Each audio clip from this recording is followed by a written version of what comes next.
आज इस वीडियो के अंदर हम डिस्कस करेंगे टैक्सेबिलिटी ऑफ ग्रेच्युटी के बारे में। तो आप एक गवर्नमेंट एम्प्लॉई हो सकते हैं, नॉन गवर्नमेंट एम्प्लॉई हो सकते हैं, आपको रिटायरमेंट के टाइम, डेथ के टाइम या फिर आप ड्यूरिंग द जॉब जो है ग्रेच्युटी को अवेल कर सकते हैं। तो अगर आपको भी किसी तरीके की ग्रेच्युटी मिलती है तो आपको मालूम होना चाहिए उस ग्रेच्युटी का कितना अमाउंट जो है वो टैक्सेबल हो जाएगा और कितना अमाउंट जो है वो टैक्स फ्री हो जाएगा। तो चलिए डिटेल में अपनी वीडियो को जान लेते हैं। तो देखिए, सबसे पहले कुछ मैं बेसिक कंसेप्ट आपको क्लियर कर देता हूँ ग्रेच्युटी के बारे में। तो ग्रेच्युटी जो होती है वो एक एम्प्लॉयर को अपने एम्प्लॉय को दी जाती है, क्योंकि वो एम्प्लॉयर उसके साथ काम करता है और आप कह सकते हैं कहीं ना कहीं उसके काम से खुश होकर या उसको एक गिफ्ट के रूप में जो है एक अमाउंट दे दिया जाता है, जो कि सैलरी का पार्ट नहीं होता है। जो कि आपकी मंथली सैलरी आपको रिसीव होती है वो उसका पार्ट नहीं माना जाता है। तो ये कहीं ना कहीं आपको एक एक्स्ट्रा बेनिफिट होता है जो सर्विसेज आपने जो है अपने एम्प्लॉयर को प्रोवाइड की हैं। तो आप बोल सकते हैं कि जो ये ग्रेच्युटी का जो पूरा प्रोविज़न होता है, कितना इसके ऊपर टैक्स लगेगा, कितना अमाउंट एग्जम्प्ट होगा, कितने एम्प्लॉई होने चाहिए, तो ये सारी ही चीज़ों को जो है डिफाइन किया जाता है पेमेंट ऑफ ग्रेच्युटी एक्ट 1972 के अकॉर्डिंग। तो जो ग्रेच्युटी के प्रोविजंस हैं वो सारे बताए गए हैं पेमेंट ऑफ ग्रेच्युटी एक्ट 1972 के अकॉर्डिंग, और इसी के द्वारा जो है पूरा फ्रेमवर्क तैयार किया जाता है ग्रेच्युटी के लिए। तो यहाँ कुछ कंडीशन जो है, अगर आप चाहते हैं आप एक एम्प्लॉई हैं और आपको ग्रेच्युटी मिले तो कुछ चीज़ें आपको यहाँ ध्यान रखनी है। तो सबसे पहले तो मिनिमम 5 ईयर की सर्विस आपकी जो है कंप्लीट होनी चाहिए एक ऑर्गेनाइजेशन के अंदर जिसके साथ आप जुड़े हुए हैं। अगर आपकी सर्विस 5 साल की कंप्लीट नहीं होगी तो आप ग्रेच्युटी के लिए जो है एलिजिबल नहीं हो पाएंगे। वहीं अगर मैं बात करूँ, ये जो आपकी एम्प्लॉयमेंट होनी चाहिए 5 साल की, ये फुल टाइम एम्प्लॉयमेंट होनी चाहिए। मीन्स आप परमानेंट एम्प्लॉय होने चाहिए कंपनी के। ऐसा नहीं कि आप ऑफ रोल एम्प्लॉई हैं या टेम्परेरी एम्प्लॉई हैं या इंटर्न हैं। तो अगर आप इंटर्न हैं, टेम्परेरी एम्प्लॉई हैं या परमानेंट एम्प्लॉई नहीं है, ऑफ रोल एम्प्लॉई हैं, तो उस केस में फिर आप ग्रेच्युटी के लिए एलिजिबल नहीं होते हैं। और फाइनली ऐसा ऑर्गेनाइजेशन जिसके पास 10 एम्प्लॉई होते हैं वो ऑर्गेनाइजेशन जो है एलिजिबल हो जाता है ग्रेच्युटी पे करने के लिए अपने एम्प्लॉयज़ को। तो बेसिक कंसेप्ट में बस आपको यही ध्यान रखना है कि अगर आप भी किसी ऑर्गेनाइजेशन के साथ जुड़े हुए हैं और ग्रेच्युटी आप क्लेम करना चाहते हैं तो 5 साल आपको कम से कम काम करना पड़ेगा उस ऑर्गेनाइजेशन के साथ, as a full time employment करना पड़ेगा, ना कि आप ऑफ रोल एम्प्लॉई हो। ऑन रोल एम्प्लॉई होना चाहिए और उस ऑर्गेनाइजेशन के अंदर कम से कम 10 एम्प्लॉई हों। तो ये तो मेरी बात हुई बेसिक कंसेप्ट की। तो चलिए अब हम जान लेते हैं किस किस सिचुएशन के अंदर जो है आपको ग्रेच्युटी मिल सकती है, चाहे आप गवर्नमेंट एम्प्लॉई हो या फिर नॉन गवर्नमेंट एम्प्लॉई हो। तो या तो आपको सुपर एनुएशन के टाइम मिल सकती है, मीन्स जब आपकी रिटायरमेंट की एज हो जाती है, या आप बोल सकते हैं रिटायरमेंट आप ले लेते हैं, या आप अपनी जॉब से रिज़ाइन कर देते हैं, या तीसरा केस हो सकता है जब आपकी डेथ हो जाती है या कोई डिसेबलमेंट हो जाती है किसी एक्सीडेंट की वजह से। मीन्स आप जो है काम करने के लायक नहीं रहते हैं, आप जॉब करने के लायक नहीं रहते हैं। तो इन 3 सिचुएशन के अंदर जो है आपको ग्रेच्युटी मिल सकती है। बट यहाँ पे एक एक्सेप्शन है। देखिए, नॉर्मली जैसा कि मैंने आपको बताया था 5 साल तक आपको जॉब करनी ज़रूरी है, या बोल सकते हैं इस केस में आपको जो है 5 साल की जॉब करनी ज़रूरी नहीं है। अगर 5 साल से पहले अगर आपके साथ ऐसी कोई दुर्घटना हो जाती है तो आपको जो है ग्रेच्युटी मिल जाएगी। तो दोस्तों अब हम बात कर लेते हैं कि आप गवर्नमेंट एम्प्लॉई हैं, नॉन गवर्नमेंट एम्प्लॉई हैं, तो आपकी टैक्सेबिलिटी क्या रहने वाली है जब आपको कोई ग्रेच्युटी का अमाउंट मिलेगा। तो मीन्स वो कितना अमाउंट आपको टैक्सेबल हो जाएगा और कितना अमाउंट जो है आपको एग्जम्प्ट हो जाएगा।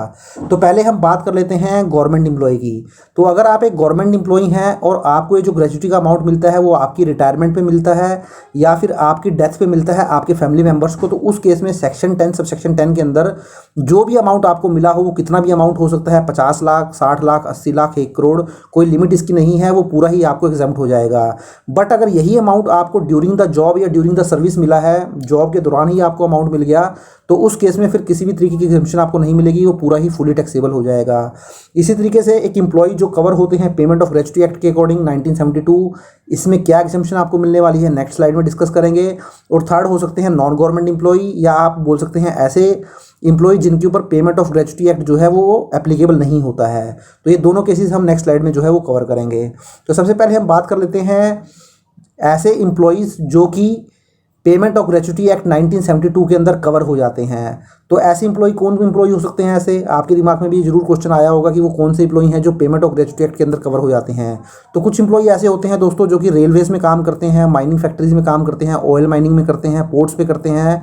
तो ऐसे जो एम्प्लॉयज़ होते हैं इनको पेमेंट ऑफ ग्रेच्युटी एक्ट 1972 के अंदर कवर किया गया है, और इनके लिए जो एक कैलकुलेशन की जाती है 3 अमाउंट की, उन तीनों में से जो लीस्ट अमाउंट होता है उसको ही एग्जम्प्ट कर दिया जाता है सेक्शन 10 सबसेक्शन 10 क्लॉज 2 के अंदर। तो देखिए वो 3 अमाउंट क्या हो सकती हैं। तो देखिए यहाँ पर आपको जो कैलकुलेशन करनी है वो इस तरीके से करनी है कि तो सबसे पहले तो जो आपको एक्चुअली ग्रेच्युटी रिसीव होती है वो आपको कंसिडर कर लेनी है।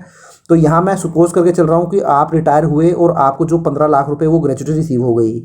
सेकंड, एक अमाउंट जो है 20 लाख रुपए की वो नोटिफाई कर रखी है गवर्नमेंट के द्वारा। और थर्ड अमाउंट जो होता है उसकी कैलकुलेशन आपको देखिए कैसे करनी है। आपको लास्ट सैलरी ले लेनी है, और यहाँ पे सैलरी का मतलब होता है बेसिक प्लस डीए।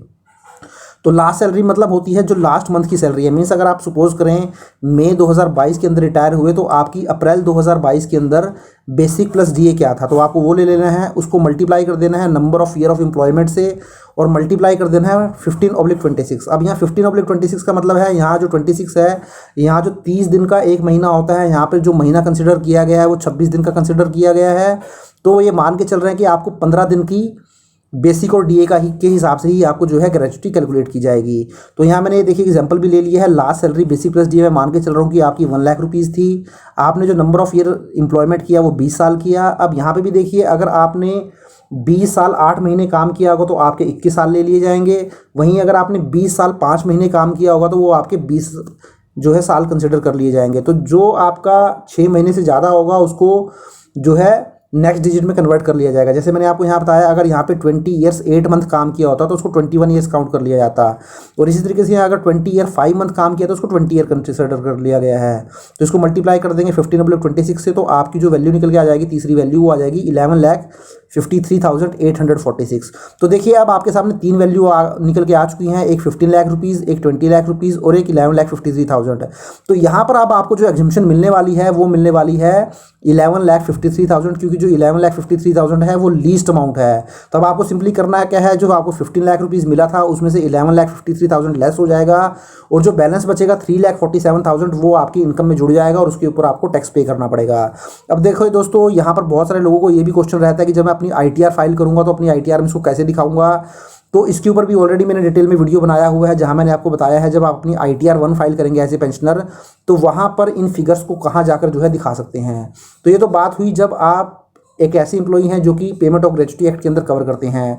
अब हम बात कर लेते हैं एक नॉन गवर्नमेंट एम्प्लॉई की, जो कि पेमेंट ऑफ ग्रेच्युटी एक्ट के अंदर कवर नहीं होता है। तो जब मैं नॉन गवर्नमेंट एम्प्लॉई की बात करता हूं तो दोस्तों आप मान के चलिए कि वो पेमेंट ऑफ ग्रेच्युटी एक्ट के अंदर कवर नहीं है। तो यहाँ पर भी सिमिलरली 3 अमाउंट को जो है बताया गया है कि 3 अमाउंट आपकी कैलकुलेशन आपको करनी पड़ेगी सेक्शन 10 सबसेक्शन 10 क्लॉज 3 के अंदर, जहाँ पे आपको जो मिनिमम अमाउंट है वो एग्जम्प्ट हो जाएगी।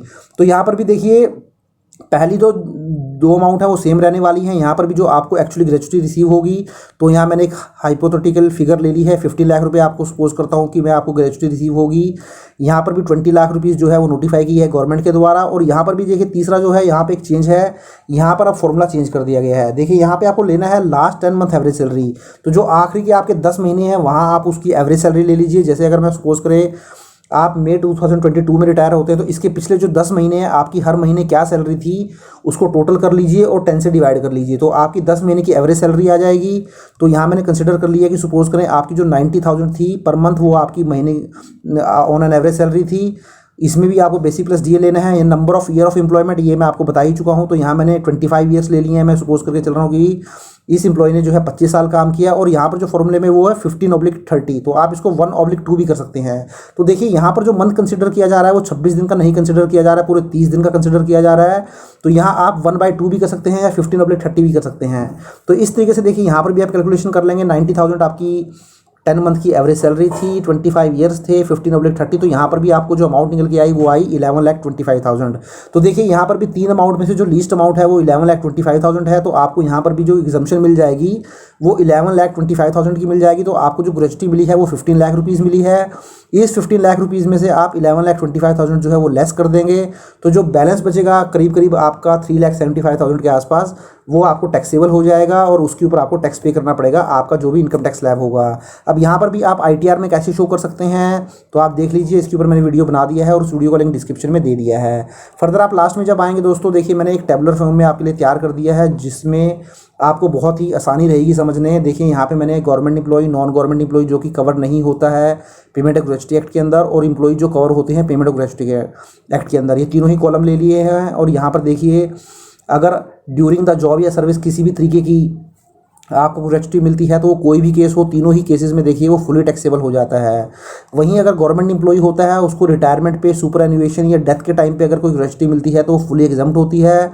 बट नॉन गवर्नमेंट एम्प्लॉई के केस में, या जो एम्प्लॉय कवर होते हैं पेमेंट ऑफ ग्रेच्युटी एक्ट के केस में तो ये दो फॉर्मूले यहाँ पे काम करेंगे। ये दोनों ही फॉर्मूले देखिए मैं दोनों ही स्लाइडों में आपके साथ ये ऑलरेडी डिस्कस कर चुका हूँ। ये यही फॉर्मूले हैं, आप इस फॉर्मूले के अकॉर्डिंग जो है इसको कैलकुलेट कर लीजिए, मैं आपको बता भी चुका हूँ। तो देखिए ये छोटा सा वीडियो था ग्रेच्युटी को लेकर, तो आशा करता हूँ आपको इस वीडियो को देखने के बाद किसी भी तरीके का डाउट नहीं रहेगा। बट स्टिल कोई डाउट रहता है तो आप मुझे कमेंट बॉक्स में टाइप कर सकते हैं। तो आशा करता हूँ दोस्तों वीडियो आपको अच्छा लगा होगा। वीडियो अच्छा लगा तो उसको लाइक और शेयर कर दीजिए, और चैनल को अभी तक सब्सक्राइब नहीं किया तो चैनल को भी सब्सक्राइब कर लीजिए। Thank you very much, have a nice day, take care.